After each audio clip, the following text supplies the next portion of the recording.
Sickle sale anaemia नावाचा हा एक अनुवांशिक रक्ताचा विकार आहे. आणि जेव्हा अनुवांशिक म्हणतो मी, त्याचा अर्थ असा की ते एका जनरेशन पासून दुसऱ्या जनरेशन पर्यंत ट्रान्समिट होतं. क्वाईट ऑब्विसली अनुवांशिक विकार आहे, त्यामुळे त्याला असा काही परमनंट क्युअर नाहीये. हा विकार कुठे कुठे सापडला जातो तर जगात तो सगळा एरिया जिथे खूप जास्त पाऊस पडत होता आधी किंवा आताही पडतो, आणि पावसामुळे जिथे मॉस्किटो ब्रीडिंग होते, जिथे मच्छर जास्त होतात आणि त्या मच्छराच्या मुळे माणसाला मलेरिया व्हायचा जो त्रास व्हायचा, एक काळ असाही होता जिथे खूप मोठी संख्या पूर्ण जगामध्ये मलेरिया पासून लोक दगावलेले आहेत, मोठ्या प्रमाणामध्ये दगावलेले आहेत.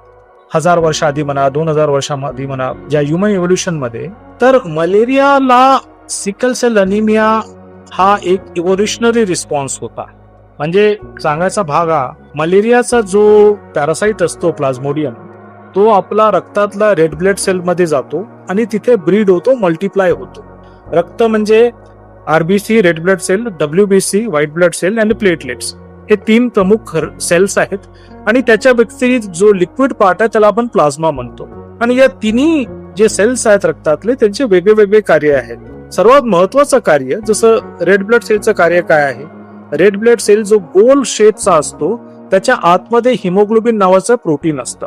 हिम म्हणजे ion, haemoglobin, globin is protein part. तर हिमोग्लोबिन नावाचं प्रोटीन असतो, आणि याचं काय काम असतं तर हिमोग्लोबिन जेव्हा आपण श्वास घेतो, ऑक्सिजन, हिमोग्लोबिन ऑक्सिजनला धरून आपल्या शरीराच्या सगळ्या अवयवापर्यंत घेऊन जातो, आणि शरीरात होणारा जो कार्बन डायऑक्साईड आहे तो शरीराच्या बाहेर पाठवतो. सिंपल शब्दामध्ये हिमोग्लोबिनचा म्हणजे आरबीसीचा रेड ब्लड सेलचा हे एक कार्य आहे, प्रमुख कार्य आहे. तसंच डब्ल्यूबीसी जो व्हाईट ब्लड सेल आहे, त्याचं कार्य काय आहे तर आपल्याला एखादी इन्फेक्शन झाला तर ते अँटीबॉडीज क्रिएट करतं. तर याचे वेगळे वेगळे प्रकार आहेत. तर आधी जसं मी बोललो, मलेरिया जिथे जिथे होता, आणि मलेरियाचा जो पॅरासाइट आहे तो आरबीसी मध्येच डेव्हलप होतो, तर इव्होल्युशनरी रिॲक्शन म्हणून आरबीसीचा जो रेड ब्लड सेलचा जो शेप असतो तो गोलाकार असतो, सर्क्युलर.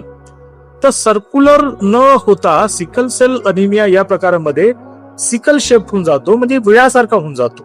सिकल म्हणजे विळा. तर रेड ब्लड सेल हा गोल न राहता विळाच्या शेपचा होऊन जातो, आणि त्याच्यामुळे काय होतो की मलेरियाचा जो पॅरासाइट आहे तो रेड ब्लड सेल मध्ये मग थांबू शकत नाही. पण त्याच्यामुळे काय झालं की जो रेड ब्लड सेलच्या आतमध्ये राहणारा हिमोग्लोबिन होता, तोही रेड ब्लड सेल मध्ये आता थांबत नाही, तो बाहेर येतो आणि प्लाझ्मा मध्ये जातो, आणि त्याच्यामुळे त्याची कॅपॅसिटी ऑक्सिजन घेऊन जायची आणि कार्बन डायऑक्साईड घेऊन जायची बाहेर, ती संपते.